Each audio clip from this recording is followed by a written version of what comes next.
कोई भी सपना साकार करने के लिए सबसे जरूरी है सही कोच का होना। चुनिए NISM क्लासेस को और करें अपने NISM NCFM का सपना साकार। Download the app now. Hello friends, welcome back to our channel. तो जैसा कि हमने लास्ट वीडियो में देखा था, बहुत सारे हमने नए क्वेश्चंस भी डिस्कस किए थे और हम NISM 8 की इक्विटी डेरिवेटिव की सीरीज़ बना रहे हैं। तो वैसे ही आज हम नए क्वेश्चंस के साथ आए हैं, इसको भी डिस्कस करते हैं और इसके कॉन्सेप्ट्स क्लियर करते हैं। And this question will definitely help you in your examination, या फिर आपको कोई भी टॉपिक में कुछ डाउट है तो आप हमें पूछ सकते हैं। We will definitely make a video on it. ठीक है, तो चलिए देखते हैं आज का हमारा फर्स्ट क्वेश्चन क्या है। A client registration form contains clients investment objective, background, beneficial identity, all of the above.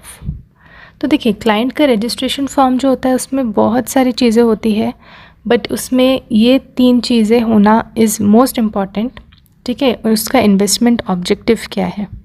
अब देखिए, हर क्लाइंट अलग अलग बैकग्राउंड से आया होता है, उसकी फाइनेंशियल कंडीशन भी अलग होती है और उनका ऑब्जेक्टिव भी अलग होता है। फॉर एग्जांपल, कुछ लोग इन्वेस्ट करते हैं so that they can secure future of their children, right. कुछ लोग को कुछ घर बाई करना है, उसके लिए इन्वेस्ट करते हैं। तो बहुत सारे अलग अलग पर्पज़ होते हैं सबके, तो इसके लिए investment objective is very important. Next option जो है वो क्या है, बैकग्राउंड। जैसा कि मैंने आपको अभी बोला कि बैकग्राउंड सबका अलग अलग होता है, राइट। तो बैकग्राउंड भी बहुत ज़रूरी है क्लाइंट के रजिस्ट्रेशन फॉर्म में होना। बेनिफिशियली आइडेंटिटी कौन है, तो उसका भी इंफॉर्मेशन इज़ वेरी इंपॉर्टेंट। तो इसीलिए इसका करेक्ट आंसर है all of the above, right. Next question देखते हैं। Any person who wishes to open a trading account must be given the following documents by its trading member. तो question में क्या बोल रहा है कि कोई भी इंसान जिसको ट्रेडिंग अकाउंट ओपन करना है, ठीक है, तो उसको ट्रेडिंग मेंबर के तरफ से कुछ डॉक्यूमेंट्स मिलना ज़रूरी है। What are those documents? तो risk disclosure agreement, risk disclosure document जिसको बोलते हैं, that is very important to give to the client. ठीक है, बिकॉज क्या होता है कि जो क्लाइंट आया है that is not from stock market background और उसको नहीं पता है कि कितना रिस्क इन्वॉल्व हो सकता है। ठीक है, तो इट इज़ वेरी इंपॉर्टेंट कि हम दें उसको, बताएं उसको कि देखो ये जो भी इन्वेस्टमेंट आप कर रहे हो दैट इन्वॉल्व्स रिस्क। ठीक है, ये इन्फॉर्मेशन देना बहुत ज़रूरी है। बाकी क्या क्या ऑप्शन है, complete version of all the laws by SEBI. इसका क्या करेगा trading account, I mean trading member. Rules and regulations of the exchange, this is also not very important to the person who is opening account. SEBI guidelines on the subject, ये भी important नहीं है। तो risk disclosure document में सारी चीज़ें लिखी होंगी, सारी चीज़ें मेंशन होंगी, सो दैट उस इंसान को भी पता हो कि क्या क्या रिस्क इन्वॉल्व है।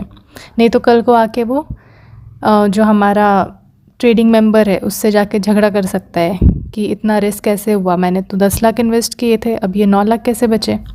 सो it is important to let them know कि देखो रिस्क इन्वॉल्व होता ही है, इसलिए risk disclosure document is very important. ठीक है, ओके, नेक्स्ट क्वेश्चन की तरफ बढ़ते हैं। Which statement is false with respect to futures market. तो अब देखिए 4 स्टेटमेंट दिए हुए हैं, इसमें से कौन सा गलत है फ्यूचर्स मार्केट की तरफ से। There is daily settlement, this is right, because futures market का settlement on the daily basis होता है, इसको हम डे टू डे बेसिस बोलते हैं।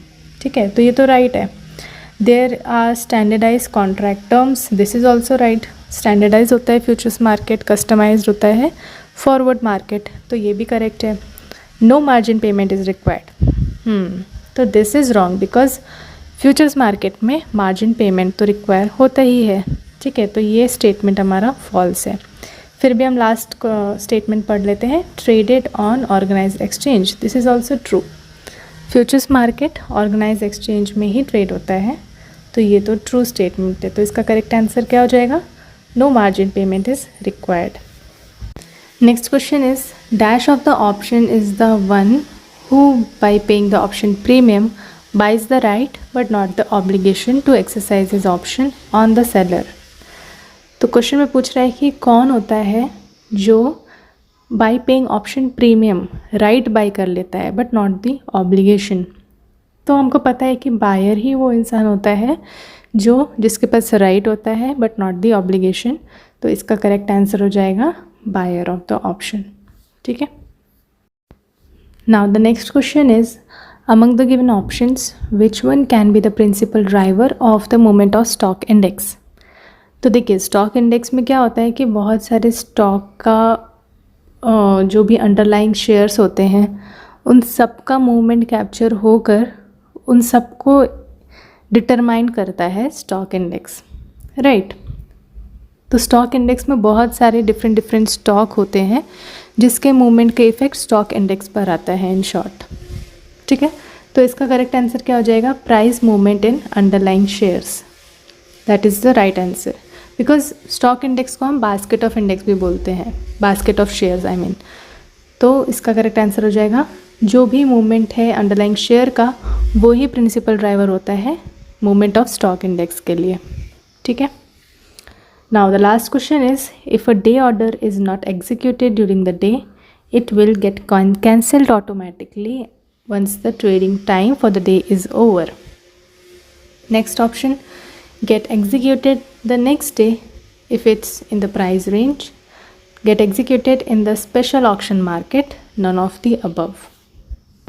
तो यहाँ क्या बात हो रही है कि अगर डे ऑर्डर एग्जीक्यूट नहीं होता है ड्यूरिंग द डे में, फॉर एग्जांपल आपने लिमिट ऑर्डर लगा के रखा है, स्टॉक का प्राइस चल रहा है 140, ठीक है, आपने लिमिट ऑर्डर लगा के रखा है 145 कि जब वो 145 पर आएगा then I will sell the stock और बाय द स्टॉक जो भी है।